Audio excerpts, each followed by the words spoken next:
Það var annar leikur gluggans. Það er Úkraína í Riga í Lettlandi. Við komum seint í gærkvöldi. Hvernig var stemmingin í hópnum á leiðinni? Bara ágætt sko.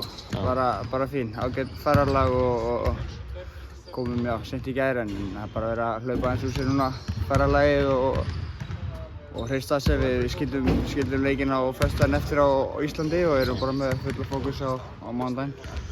Leikurinn á föstudagskvöldi, hann var svona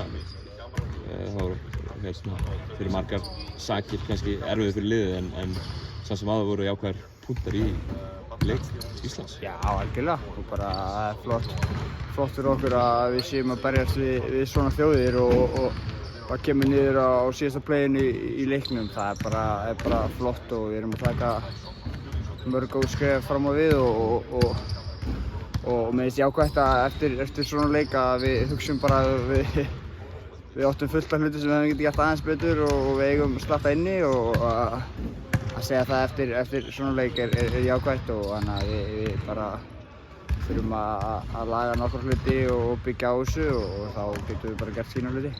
Þú að koma tilbaka úr meiðslum og inn í og átt bara hörku góðan leik í þessum Georgíu-leik. Fyrir utan það að liðið náði ekki sigurinn. Hlýtur að vera jákvæður. Hlýtur að vera gaman fyrir því að hafa átt svona góðan leik. Já, auðvitað. Bara maður að vera aggressífur og ráðast á þetta. Við vorum að spila sérstaklega Elvar virkilega hart og hann að maður opnaði svona meira pláss og maður þarf að taka það og nýta tækifærin og ég náði að gera það ágætlega á föstudaginn og þurfum bara að halda því áfram. Nú á almanaksárinu 2022 ert þú komið með litla frænda inn í íslenska landsliðshópinn. Finnur þú fyrir aukinni pressu að gera vel eða að haga þér á einhvern sérstakann hátt? Nei, alls ekki sko. Alls ekki. Það er bara gaman að hafa hann og mér finnst það skemmtilega að maður getur reynt að segja honum eitthvað til og svoleiðis en hann er að standa sig mjög vel og mér finnst bara frábært að hann sé kominn hingað og hann er búinn að vinna vel í sínum hlutum og á það heldur betur skilið og mér finnst það bara geggjað að hann sé kominn hingað. Að leiknum á mánudaginn, morgun. Þetta er svolítið ólíkt Úkraínulið með það sem liðið mætti núna síðast. Þeir vantar Sui og Alex Len og Len hafi kannski ekki spilað mikið. Stíllinn hjá liðinu, hann verður kannski ekki alveg svo sami og síðast.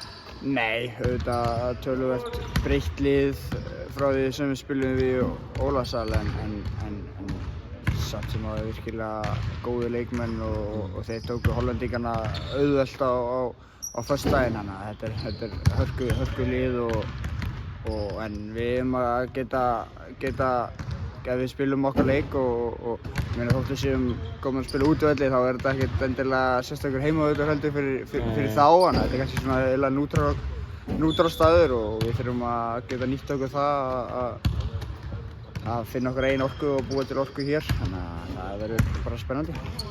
Frábært. Besta ykkur. Gangi vel.